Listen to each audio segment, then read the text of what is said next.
We're currently in the warehouse for the Explosion Museum now, where we keep many of our artifacts, very interesting guns.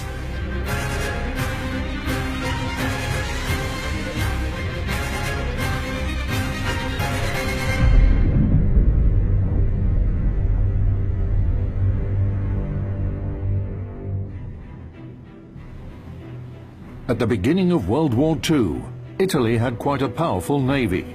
However, it wasn't powerful enough to take control of the Mediterranean Sea away from Great Britain. Starting from the 1920s, when the fascists came to power, Rome wanted to take back the Mare Nostrum, having ruled it 2,000 years prior. However, London clearly asserted who the leading power of the Mediterranean was at that time, with the havoc wreaked by 20 English torpedo bombers in November 1940. The Italians understood that they couldn't beat the British Navy out in the open, so they devised a plan for a covert war. What we have here is a two-man submersible submarine that was designed by the Italians and used in the Second World War. This submersible submarine is an open submarine that is used for attacking ships that are tied alongside in their home ports, i.e. their own harbours. It wasn't a brand new idea. At the end of World War I, the Italians developed and successfully employed a human torpedo.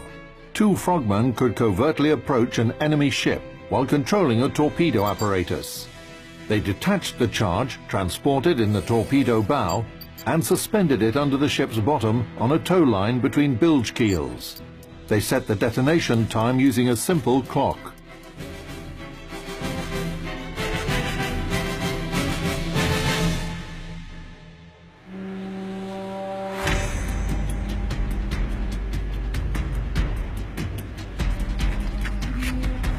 In the mid-1930s, Italian forces renewed their interest in human torpedoes.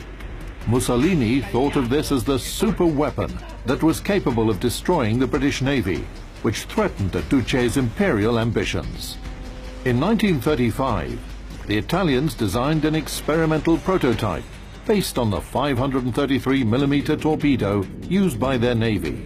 That same year, in the mouth of the Serchio River, between La Spezia and Livorno, the Italians established a secret guided torpedo training base, where the assault fleet frogmen could master the super weapon.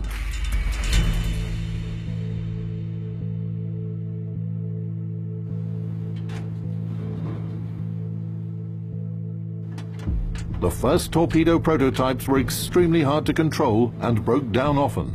That's why the Italian sailors nicknamed the apparatus a maiale, a pig. The guidance system for this is all wires, so it's very difficult to steer. It's even more difficult to steer once the charges have gone, because you've got no bow as such to help you steer the chariot in the same place.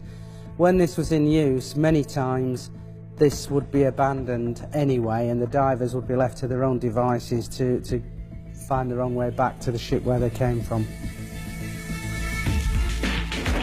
Model SLC, Siluro lenta corsa, slow-running torpedo, 1940. Its length, including the warhead, was 7.3 meters. Width of the apparatus was slightly more than half of a meter. Height at the protection plate level, 1 meter. Weight, including the warhead, 1,588 kilograms. Weight of the warhead at the earlier design stage was 220 kilograms. At the later stages, 250 or 350 kilograms. Power plant. One electric motor, 1.6 horsepower. Power supply. A storage battery.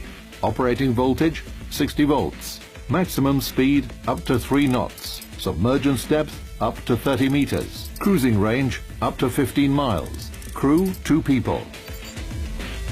In 1943, Italian engineers designed a new guided torpedo model and called it Siluro San Bartolomeo, the St. Bartholomew torpedo. The cockpit is open to water, so the divers will be wearing a full diving gear, which is their diving tanks, their masks and all the tubes that go with it. So as you can imagine, it's not very comfortable. and it can be quite awkward to travel around in that way. Model SSB 1943. Length 6.8 meters. Width 0.8 meters. Height 1 meter. Weight, including the warhead, 2,200 kilograms. The carrier could be equipped with either a single 300 or 400 kilogram warhead, or two consecutively loaded warheads at 180 or 200 kilograms each. Power plant, one electric motor, 7.5 horsepower, supplied with a storage battery. Operating voltage, 60 volts. Maximum speed, 4 knots. Operating submergence depth, up to 30 meters. Crew, 2 people. On June the 10th, 1940, Italy joined World War II on Germany's side. At the same time, the Italian Navy officially adopted the SLC guided torpedo, and they immediately started their drills at the secret base in the mouth of the Serchio River for sabotage missions against the British Navy located in the Mediterranean Sea. In 1940-41, fleet frogmen on the SLC guided torpedoes executed 8 raids on the main British naval bases in Gibraltar, Malta and Alexandria. Most of the missions failed, but the Italians persistently mastered the combat application and equipment of their guided torpedoes. The levers and the controls in here, apart from the steering controls, we have valves which control the air in the ballast tanks, again to assist the depth of the underwater submersible. The whole contraption is more like a fairground ride than it is a serious war machine. But you know, in 1942, 1943, when this was used, they were prepared to try anything, and they would launch these in the dead of night, and then they would go into harbours to cause as much damage as they possibly could. At the end of 1941, the Axis launched another offensive on the English ships. The naval situation was more than just satisfactory. Owing to the successful actions of the German submarines, there were only 2 battleships left in the British Mediterranean fleet, Queen Elizabeth and Valiant. Both ships were located in the Alexandria port.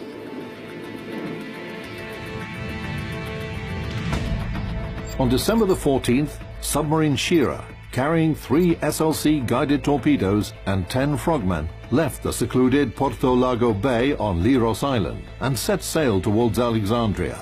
On the 4th day of sailing, soon after sunset, the submarine reached its destination point, 1.5 miles from the Alexandria trading port.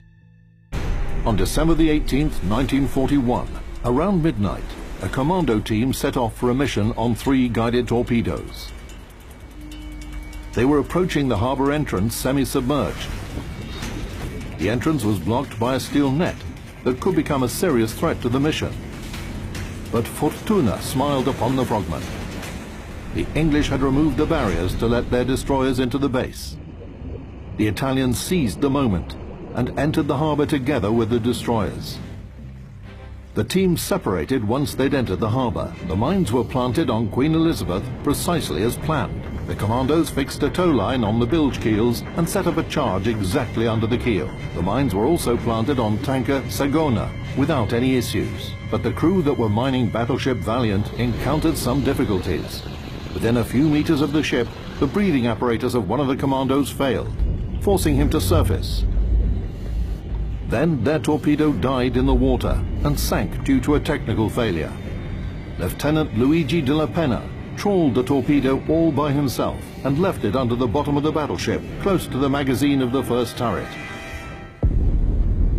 In the morning of December the 19th, 3 explosions blasted in the Alexandria port. That's how 6 commandos on 3 guided torpedoes managed to shift the naval balance in the Mediterranean Sea in favor of the Italians. However, not for long.